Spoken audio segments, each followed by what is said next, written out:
এ বাসার জামাই হতে হলে আজকে আসতেই হবে আপনাকে।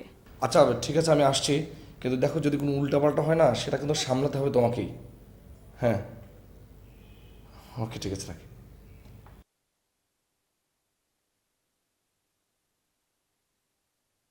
আমাকে বলে পান খাওয়া আর সিগারেট খাওয়া নাকি এক কথা। আমার পান খাওয়া বাদ দিয়ে সে ডিশের বিল দেবে। কত বড় আসপর্ধা তার, হ্যাঁ? না, এত অপমান আর সহ্য হয় না। মানুষ বিয়ে করে সুখের জন্যে, আর আমি আমার নিজের মরণটা গেছি। আর শালা শালা খোকরনে যে কেন আসতেছে না, আজকে যদি টাকার জোগাড় করতে না পারে তাহলে আগে ওরে সাইজ করবো, তারপর নিজে ঘর থেকে বের হয়ে যাবো। ব্যবসাপাতি সব ঠিকই তুলে আমাকে লসের কাহিনী শোনায়।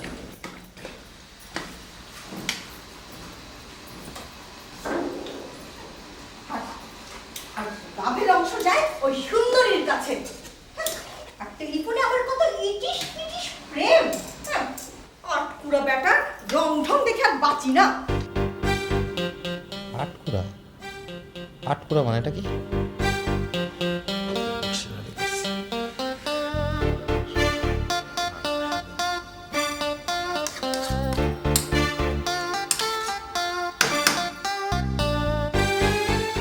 আয়, তরকারিটা দেখ।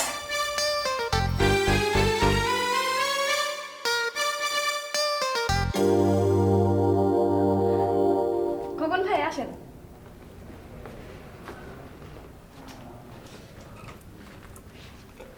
কেন এসেছো? মানে তোমার সাথে একটা জরুরি কথা বলতে চলে এলাম। তোমার সাথে তো আমার আর কোনো কথা থাকতে পারে না। তোমার সাথে আমার সব কথা শেষ। বাবা কমিউনিটি সেন্টারে গেছেন বুকিং দিতে। আগামী মাসে আবার বিয়েতে এসো। আগামী মাস? সে তো অনেক দিন বাকি। মানে তুমি 7 দিন সময় দিতে পারবে কিনা সেটা বলো। কি করবে 7 দিনে? তুমি কি করবে? মানে মানে আমি ভাগ্যকে বদল করে নেবো। খোকন, আর কত গল্প শোনাবে? এসব গাল গল্প শোনার সময় এখন আর আমার নেই। প্লিজ প্লিজ, আর 7টা দিন ওয়েট করো প্লিজ। 7 দিনের মধ্যে কি হবে খোকন ভাই? ভাগ্য বদল হবে? শোনো রিতা, আগামীকাল সকালে আমি গাইবান্ধা রওনা হচ্ছে একটা ব্যবসার কাছে। 7 দিনের জন্য যাব, 7 দিন পর ফিরে আসবো। ফিরে আসার পর তোমার বোনকে আমার গলায় ঝুলে পড়তে বলো, ঠিক আছে? সত্যি বলছেন? 7 দিনের মধ্যে পারবেন তো? আরে সব ব্যবস্থা করে রেখেছি, এখন শুধু যাও বাকি। ঠিক আছে, আপুর হয়ে আমি আপনাকে 7 দিন সময় দিলাম। সহ্য। এই মিতা, শোনেন, বলো। আমি আপনাকে 7 দিন সময় দিচ্ছি। 7 দিনের মধ্যে আপুর অনেক কিছু হয়ে যেতে পারে, কিন্তু আপনাকে 7 দিনের মধ্যে পারতেই হবে। আর যদি না পারেন, আপুর সাথে যোগাযোগ করতে হলে আপনার দুবাই ফোন করা লাগবে। না না, কিচ্ছু করা লাগবে না, তুমি তুমি শুধু দেখো। শোনো, তোমার তোমার আব্বা যে কোনো সময় চলে আসতে পারে। আমি নিজেকে তৈরি না করে আর এখানে আসছি না। আমি এখন যাই, হ্যাঁ? আমার জন্য দোয়া করো। মিতাকে বলো, হ্যাঁ?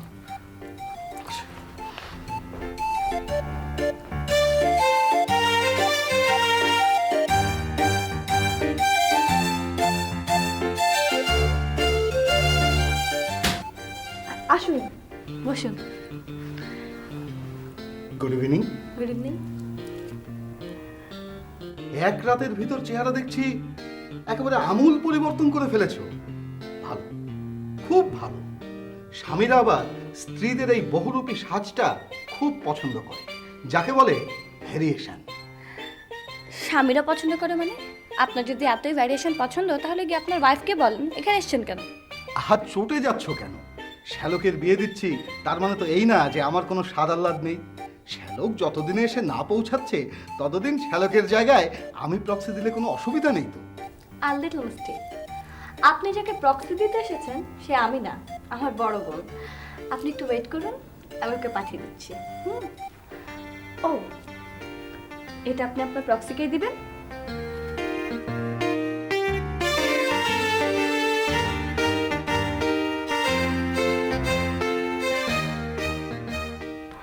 শুনুন, আপনি যার সাথে দেখা করতে এসেছেন তার প্রচন্ড মাথা ব্যথা। আপু বিছানা থেকে উঠতে পারছে না। আপনি যদি আপুর সাথে কথা বলতে চান তাহলে কালকে আসতে পারেন। ও, তাহলে তাহলে এক কাজ করো, তোমার বাবাকে একটু পাঠিয়ে দাও, তার সঙ্গে একটু সুখ দুঃখের আলাপ করি। বাবাও তো বাসায় নেই। বাবার সাথে কথা বলতে হলে আপনার 2 ঘন্টা পরে আসতে হবে। ও,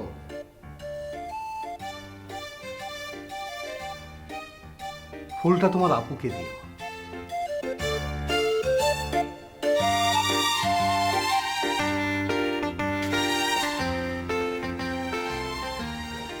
কি দুলা ভাই, আবার কি হয়েছে? মন খারাপ কেন? কি আবার হবে, হয়েই তো আছে। কি যে একজনকে বিয়ে করেছিলাম, কথায় কথায় ঠোক না দেয়। আরে তোক দিনে না থাকলে কি ব্যবসা হয় নাকি? হ্যাঁ, একটা মগের মূল্য জোর করে ব্যবসা পাঠায়। আমার বাপ দাদার বাড়িতে যেন আমি কেউ না। থাকবো না রে বাড়িতে, থাকবো না। যেদিকে তুই চোখ যায় চলে যাবো। যাও যাও, গেলেই আমার হাড় জুড়োবে। শুনলি কথা ছিঁড়ি, শুনলি? হ্যাঁ, তোরা তো সকাল থেকে কোনো পাত্তা নেই। আমি বুঝি তো, সব বুঝি। আমার কেউ নাই, কেউ নাই, আমি একলা। আমি একা, বড় একা, আমার আপন কেউ নেই। আমি দুলা ভাই, গান থামান, গান থামান। আবার নতুন করে ঝামেলা হয়েছে না? শুধু ঝামেলা? তিনি হামাগুড়ি দিয়ে আমার কাছে আসলেন। তো খুবই ভালো কথা। আরে স্বামীর কাছে স্ত্রী এসছে, এটা আবার খারাপ কি? জি না, তিনি হামাগুড়ি দিয়ে খাটের তলায় ঢুকে আমার শার্টের কলার ধরে টেনে বের করলেন। কেন?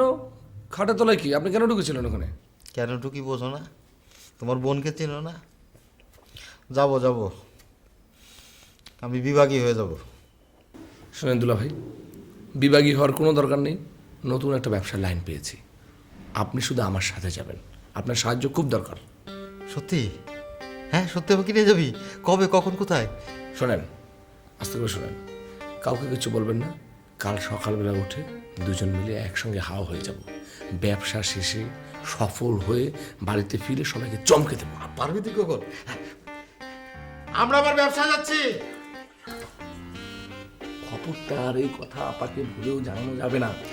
উনি জানলে পরে দেখবেন যে কৈফিয়ত চাইবে, লাভ লসের হিসাব দিতে হবে, একটা সেরাবার অবস্থা লেগে যাবে। আসতে কেন, এই ব্যবসায় কোনো লাভ নেই? কি কর, লাভ ছাড়া ব্যবসা হবে? কেন, আমরাই তো করলাম 600টা ব্যবসা। এইবার আর শেষ সুযোগ নাই। আপনি সকাল সকাল রেডি হয়ে যাবেন, হ্যাঁ, ভোরবেলা ফজরের আজান পর থেকে দুজনে বেরিয়ে চলে যাচ্ছে। আপনি রাত্রেবেলা যেটা করবেন, আপা ঘুমিয়ে যাওয়ার পরে আস্তে করে ব্যাগটা গুছিয়ে টুছিয়ে রেডি করে রাখা যাবে। এই ডাক যখন পড়েছে জানা, সালামটা দিয়ে যা, যা যা যা। হ্যাঁ, কি হলো, এতক্ষণ ধরে ডাকছি, কেউ শুনতে পাচ্ছে না কেন? হ্যাঁ,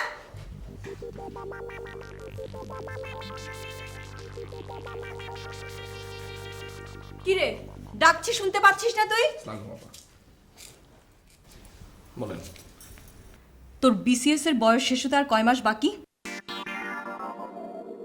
কতবার এই যে আপনার 3 মাস 20-22 দিন হবে আর কি। আর তোর আসল বয়স কত? কত? আচ্ছা, 31 বছর সামথিং। আচ্ছা, বাংলাদেশের মানুষের গড় আয়ু কত? এটা তো বিসিএস এর প্রশ্ন। তবে আপা, গড় আয়ু কিন্তু ডে বাই ডে বাড়তেছে। মানে বইপত্রের হিসাব অনুযায়ী এখনকার গড় আয়ু হচ্ছে, মনে করেন যে 58 বছরের মতো হবে। প্রশ্নটা কেন জিজ্ঞাসা করলাম? আপনার মনের কথা আপা আমি কি করে বুঝবো? বোঝো না? না বোঝো না? আচ্ছা, 29 দুগুণে কত হয়? 58। এখনো কি তোমাকে বুঝায় বলতে হবে? নামে খোকন, কিন্তু দিন দিন যে ঝানু হয়ে যাচ্ছি সে খেয়াল আছে? আচ্ছা, এখন না হয় তোর থাকা খাওয়া চিন্তা করতে হলো না, কিন্তু তোর সংসার করতে হবে না? তোর আয় রোজগারের কথা চিন্তা করতে হবে না? তাই বলে আপনি আমার মরণের ভয় দেখালেন। আব্বা যখন মারা গিয়েছিল তখন আপনাকে কি বলে গিয়েছিল? আপনি কি সেটা ভুলে গেলেন? এতদিন ভুলি নাই, কিন্তু এখন ভুলে যাব। চুপ! বুড়ো ধাড়ি হয়ে ইনিয়ে বিনিয়ে কাঁপতে শরম করে না? আয় রোজগারের মুরদ নেই, আবার ওনার প্রেম করে বেড়ানো হচ্ছে। জি? মেয়েটাকে জি মানে? মানে মানে করছিস কেন? বল মেয়েটাকে। কোথায় মানে করছে? আমি তো আসলে মানে কামাই রোজগারের আগে ফের যদি সব শুনি, তাহলে কিন্তু তোকে আমি... আরে আপা, কখনো না, জীবনও না। আপনি অসম্ভব। আমি জীবনও... আয় আয়, কখনোই না আবার কি রে? হ্যাঁ, কখনোই না আবার কি? তোর বিয়ের বয়স হয়েছে না? তাহলে কখনোই না আবার কি? করবি, অবশ্যই করবি। যাকে পছন্দ হবে তার কথা আমাকে এসে বলবি, বুঝলি? কিন্তু তার আগে তোকে প্রমাণ করতে হবে তুই রোজগার করতে পারিস, বুঝলি? আপা আপনি অনেক ভালো আপা। আসলে আমি কামাই রোজগার না করা পর্যন্ত কখনো কোনোদিন মিতার কথা বলবো না। মিতা? মেয়েটার নাম মিতা? ও, তাহলে তো তোর দুলা ভাইয়ের কথাই ঠিক। আচ্ছা শোন, তাহলে তোর দুলা ভাইয়ের ইয়েটার নাম কি রে? ওই যে তুলা ভাইয়ের? হ্যাঁ হ্যাঁ আছে না, ওই যে কি সুন্দর গলা, কি মিষ্টি হাসি।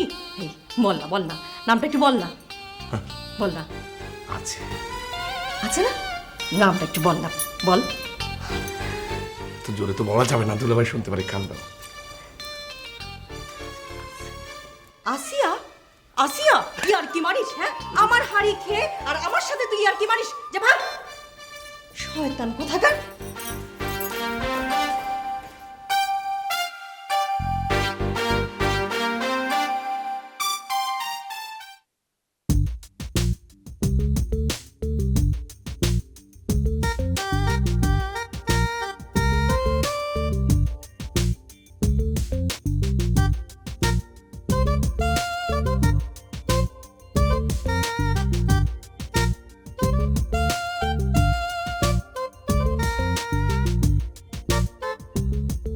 এইগুলো তো নিলাম, কিন্তু আনন্দের গার্মেন্টসগুলো কই?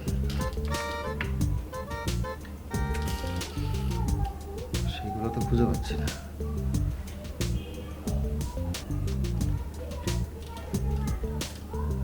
আসিয়ারে ডাকবো নাকি? আসিয়া, আসিয়া, আসু, আসিয়া। টাকাটা তো ঠিক হবে না।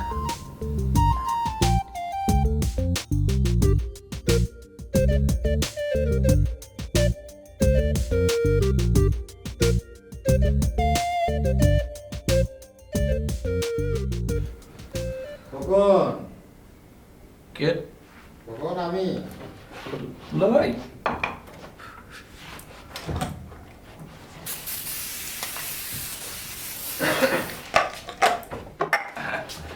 দুলা ভাই, আপনি কখন?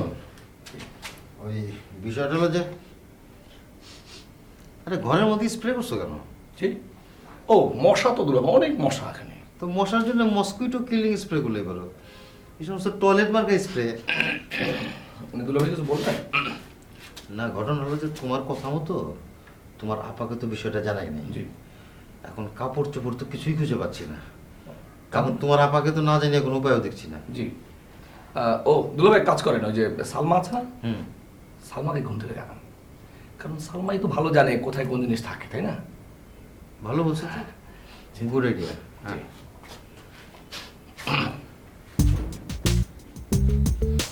আল্লাহ।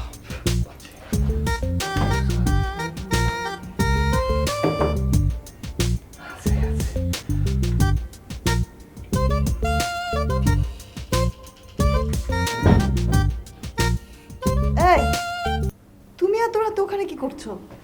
না, এই তোমার শাড়িটা না ওই যে একটু ভাঁজ করছি। হ্যাঁ, মাঝরাতে নাকামো করা হচ্ছে না, এসো শো।